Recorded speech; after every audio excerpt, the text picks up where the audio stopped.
కి స్వాగతం. నిన్నటి వీడియో చాలా ఇంపార్టెంట్. ఇది 2, 3 సార్లు రిపీట్ చేసి చూసినా మంచిదే.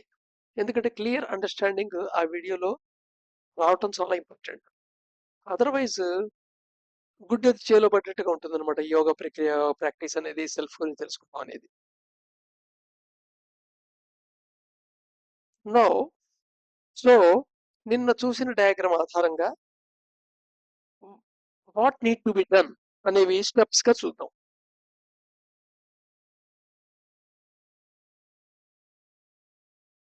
So right. ఫస్ట్ ఏంటక్కడ ఇంపల్సెస్ బయట నుండి లోపలికొస్తున్నాయి గదా! 100 పర్ సెకండ్‌కి 120 చొప్పున. సో, వాటిని రెగ్యులేటింగ్ ఎంతవరకు చేయగలవు? నువ్వు రెగ్యులేటింగ్ ఎంతవరకు చేయగలవు? ఏ ఇంపల్స్ వస్తే ఆ ఇంపల్స్ అంతా లోపలికి చేసేస్తావా? లేకపోతే నువ్వు రెగ్యులేట్ చేయగలిగే అవకాశం ఎంతవరకు ఉంది? రెగ్యులేట్ అయ్యే అవకాశం చాలా తక్కువ. కానీ 100% రెగ్యులేషన్ లేకుండా లేకపోవడం లేదు. కొంత రెగ్యులేషన్ నీ చేతిలో ఉంటుంది. So, regulation of incoming impulse. Decoding proper methods. So, ఆ ఇంపల్స్ లోపలికి వచ్చిన వాటిని ప్రాపర్ మెథడ్‌లో డీకోడ్ చేయటం. ఈ ప్రాపర్ మెథడ్‌లో డీకోడ్ చేయడం దగ్గర ఏంటంటే నువ్వు ఈ ప్రపంచాన్ని జ్ఞానభూమి అనుకుంటున్నావా భోగభూమి అనుకుంటున్నావా మీద ఆధారపడుతుంది. నువ్వు జ్ఞానభూమి అనుకుంటే ఆ డీకోడింగ్ లో ఏం తెలుసుకోవాలి నీ గురించి నువ్వు ఏం తెలుసుకోవాలి అనేది తెలుసుకుంటావు. నిజం తెలుసుకోవాలి కాదు, నీ గురించి నువ్వు ఏం తెలుసుకోవాలో తెలుసుకుంటావు. ఆ డీకోడింగ్ ప్రాసెస్ ప్రాపర్ మెథడ్ లో జరిగితే, ఇంప్రాపర్ మెథడ్ లో జరిగితే ఎలాగైనా దొరకచ్చు. Drift watching information about vasanas prevailing. So ఇక్కడ ఈ రెగ్యులేటింగ్ ఇంపల్స్ వచ్చిన వాటిలో ఏ ఇంపల్స్ నువ్వు సెలెక్ట్ చేసుకుంటున్నావు, వాటిని డీకోడింగ్ ఎలా చేస్తున్నావు అనేది వాసనాస్ మీద ఆధారపడుతుంది.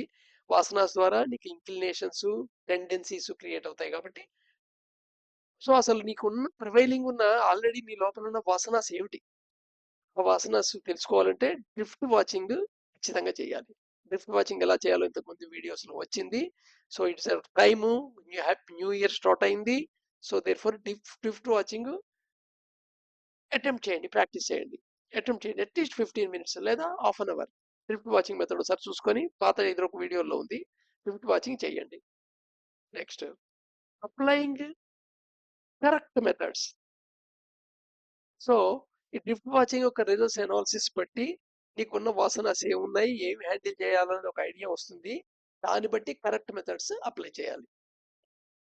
అట్ ద సేమ్ టైము ఈ ప్రాసెస్ జరుగుతున్నంతసేపు ఫుడ్ విషయంలో, బ్రీతింగ్ విషయంలో, సెన్సెస్ ఆబ్జెక్ట్స్ ఇంటెలిజింగ్ విషయంలో వీటిలో కొన్ని కరెక్ట్ మెథడ్స్ అడాప్ట్ చేయాలి. స్లీపింగ్ విషయంలో, ఇంటెలిజింగ్ సెక్షువల్ యాక్టివిటీస్ విషయంలో వీటిలో కరెక్ట్ మెథడ్స్ అప్లై చేయాలి.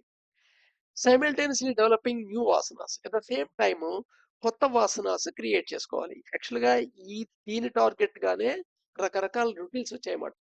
భక్తి కానీ, దేవుడి పూజ చేయటం అని కానీ, లేదా దేవుడిని ప్రార్థించడం అని కానీ, భజన చేయటం అని కానీ, పుణ్యక్షేత్రానికి వెళ్ళి రావటం కానీ, లేదా ఒక ఆధ్యాత్మిక గ్రంథం చదవటం కానీ, లేదా పురాణం చదవటం వినటం కానీ, ఇవన్నీ ఏమిటాయంటే కొత్త వాసనాసు డెవలప్ చేసుకోవటం కోసం అని.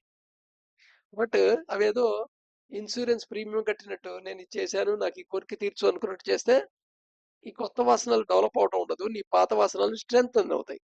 That is the reality present ప్రపంచంలో. అంటే నాకు బెనిఫిట్ ఉంటేనే కదా ఏదైనా పని చేసేది. దేవుడికి వెళ్ళి కొబ్బరికాయ కొట్టానంటే నేను బెనిఫిట్గా ఏదో కోరాలి. సరే, రిటైనింగ్ లో deep breathing rate by 3 SRB, 3 step rhythmic breathing. దీని గురించి ఇంకా చెప్పడం జరగలేదు. సో ఈ ప్రాసెస్ ద్వారా లో డీప్ బ్రీదింగ్ ట్రైన్ అవ్వాలి.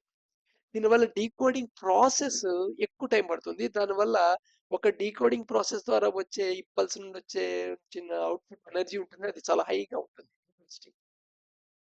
Next training to get insights. ఈ ఇన్సైట్స్ రావటం అంటే సెకండ్ బి డెవలప్ అవటం, సెకండ్ సెక్షన్ డెవలప్ అవటం, ఇన్ సెంటర్ డెవలప్ అవటం, అది ఐ సెంటర్ తో ఇంటిగ్రేట్ అవటం. సో ఇన్సైట్స్ రావటం, ఇన్సైట్స్ థాట్ రూపంలో నీకు తెలియటం, ఈ ప్రాసెస్ అంతటికి ట్రైనింగ్ ఇవ్వాలి నీ వాళ్ళకి.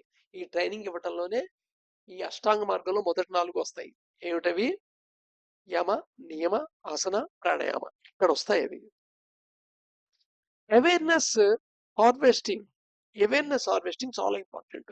ఎందుకంటే అవేర్నెస్ చాలా ఇంపార్టెంట్. రెగ్యులేటింగ్ ఇంపల్స్ కానీ, డీకోడింగ్ ప్రాపర్ మెథడ్ జరగం కానీ, డ్రిఫ్ట్ వాచింగ్ చేయాలన్నా కానీ, కరెక్ట్ మెథడ్స్ అప్లై చేయాలన్నా కానీ, న్యూ వాసన డెవలప్ చేసుకోవాలనుకున్నా కానీ, 3SRP చేయాలనుకున్నా కానీ, ట్రైనింగ్ నీకు మైండ్కి సెక్షన్ 2కి ఇవ్వాలనుకున్నా కానీ, వీటన్నిటికీ అవేర్నెస్ అనేది చాలా ఇంపార్టెంట్. సో అవేర్నెస్ ఖేతీ చేయాలి, అవేర్నెస్ అగ్రికల్చర్ పని చేయాలన్నమాట, తెచ్చుకోవాలి. దీనికి రకరకాల ప్రాక్టీస్ ఉన్నాయి, జాగృతి ప్రాక్టీస్ అని చాలా అదర్ ప్రాక్టీస్ ఉన్నాయి. అవి టైం టు టైం మన వీడియోలో వస్తాయి. మోడిఫికేషన్ ఆఫ్ ఐఈఎస్ఎం రేషియో చాలా ఇంపార్టెంట్. ఇది ఈ ఐఈఎస్ఎం ఏ రేషియోలో ఉండాలి అంటే 5:2:2:1 ఉండాలి. కానీ 2:4:8:2 ప్రెసెంట్ అందులోనే ఉంటుంది. అది బేసిక్ ప్రాబ్లమ్. 2:4:8 ఉన్నంతసేపు అక్కడ ప్రాపర్ మెథడ్ లో డీకోడింగ్ అయ్యే అవకాశాలు తగ్గుతుంటాయి. ఇక్కడ 8 ఏమిటి, ఇక్కడ సెన్స్ వైటాలిటీ సెంటర్, 4 ఏమిటి, ఎమోషన్ సెంటర్. సో ఈ రెండే డామినేట్ చేయడానికి ట్రై చేసేస్తుంటాయి. దానికి సంబంధించిన విషయాలే, దానికి సంబంధించిన వాసనసే నీకు నీ థాట్స్ యొక్క క్వాలిటీని క్వాంటిటీ అనేది డిసైడ్ చేస్తుంటాయి. Developing disinfection chamber. సో ఈ రేషియో అటైన్ 5:2:2:1 రేషియో అటైన్ చేయడం ద్వారా ఒక డిస్ఇన్ఫెక్షన్ ఛాంబర్ డెవలప్ చేస్తాం. డిస్ఇన్ఫెక్షన్ ఛాంబర్ ఎలా అంటే స్థితిలో ఎలా ఉంటుందంటే, ఇంపల్స్ వస్తాయి, లోపల డీకోడింగ్ అవుతాయి, కానీ నిన్ను ఏ విధమైన ఇన్ఫ్లుయెన్స్ చెయ్యవు. జస్ట్ ఎనర్జీ స్టోరేజ్కి ఉపయోగపడతాయి, ఎనర్జీ అక్యుములేషన్కే వాడపడతాయి. అందుకని అసలు నువ్వు ఆ ఇంపల్సెస్ నువ్వు ప్రాసెస్ చేసినట్టు కూడా ఉండదు, సంబంధించిన థాటే జనరేట్ కాదు. అది డిస్ఇన్ఫెక్షన్ డెవలప్ చేయడం అంటున్నాను. ఫైనల్లీ ఇవన్నిటి ద్వారా నువ్వు ఏం సాధిస్తావు, క్రిటికల్ సర్టెన్ స్టేజ్ని రీచ్ అవుతావు. అంటే సెక్షన్ 1ని సెక్షన్ 2తో ఇంటిగ్రేట్ చేస్తావు అనమాట. వన్స్ నువ్వు ఇంటిగ్రేట్ చేసి నీ ఐఎస్ఎం రేషియో 5:2:2:1ని పొందావు అంటే, ఇక్కడ నుండి నీ జర్నీ ఆటోమేటిక్ అవుతుంది. Your journey to the self with self అవుతుంది. అంటే ఒక రకంగా దేవుడి వేలు పట్టుకొని దేవుడి వైపుకి ప్రయాణం అని చెప్తుంటారు దీన్ని. సో అలాగనమాట. సో నీ సెల్ఫ్ వైపుకి నీ సెల్ఫ్ నావ చూపిస్తుంది. ఇక్కడ గురువు ఎవరయ్యా అంటే నీ సెల్ఫే అవుతుంది. నీ సెల్ఫ్ సిగ్నల్ తోనే ఒక మాలిక్యులర్ వరల్డ్ లేదా ఎలక్ట్రానిక్ వరల్డ్, సూక్ష్మ శరీరం లేదా కారణ శరీరం ఉన్న గురువు ఉంటారే, ఆ గురువు నిన్ను అప్రోచ్ అవుతారు. ఆ డివైన్ ఫ్రాగ్మెంట్ తో నీ డివైన్ ఫ్రాగ్మెంట్ ఇంటిగ్రేట్ అవుతుంది. సో ఇక్కడ నుండి వీటి గురించి ఎంత మాట్లాడుకున్నా అది ఒక స్టోరీలా ఉంటుంది. అందుకని స్టోరీ ఎప్పుడైతే ఫామ్ అయిందో దాని నుండి ఇమాజినేషన్ ఫామ్ అవుతుంది. దాని నుండి రిజల్ట్ తోటి ఆస్పిరేషన్ స్టార్ట్ అవుతుంది. ఎప్పుడైతే రిజల్ట్ ఆస్పిరేషన్ అయిందో అది ఎప్పుడు ఫామ్ అవుతుంది, ఎంత తొందరగా వస్తుంది, ఎంత ఎఫిషియెంట్గా వస్తుంది అని ధ్యాసం అవుతుంది. ఎప్పుడైతే స్పీడ్ ఎఫిషియన్సీ వచ్చిందో నీ యొక్క సెన్సిటివిటీ పడిపోతుంది.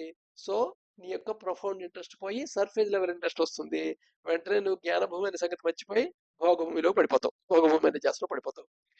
అటు వెళ్ళదు, దీంట్లో డీటెయిల్ గా వీటి గురించి చదవద్దు, ఎక్కడ వినొద్దు, అవసరం లేదు. సిసిఎస్ తర్వాత ఏమవుతుంది అనేది అలా వదిలేద్దాం, ఎక్స్పీరియన్షియల్ పర్సెప్షన్ రియాలిటీకి వదిలేద్దాం. బట్ సిసిఎస్ దాకా వెళ్ళటం అనేది మటుకు మన ప్రయత్నం. సో అందుకని మనిషి ఇన్కంప్లీట్, కంప్లీట్ ఫినిష్ చేసిన ప్రోడక్ట్ కాదు. ఇక్కడ ఎవాల్యుయేషన్ అనేది ప్రకృతి సిద్ధంగా జరుగుతుందా, నీ చేతిలో తీసుకొని నువ్వు చేసుకుంటావు అనేది ఆప్షన్. Thank you.